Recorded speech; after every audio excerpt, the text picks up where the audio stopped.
Hello po, good morning. Oh, tapos na siguro tong bagyo pero medyo madilim-dilim pa rin dito sa amin. Kaya hindi pa tayo makapaghanap buhay. Siguro kung hindi bukas o sa susunod pang mga araw tayo makapaghanap buhay, no? Pero bago yan, ipakita ko sa inyo yung sapa dito sa amin.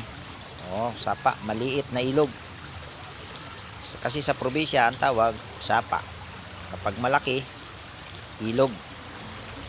Kapag lumaki pa, malaking ilog. Oh. Ito, pakita ko niya sa inyo yung sapa dito. Baka magulat kayo, kakaiba yung sapa dito sa tinitira namin. Malapit sa bahay. Kasi yung sapa dito, kakaiba talaga. Ayan, pakita ko sa inyo ha. Ang sapa dito, bakit may tubig? Oh, ayan oh. Bakit may tubig yung sapa rito? Siguro talagang ganito to, may tubig. Kaya pasensya na kayo, walang magawa eh.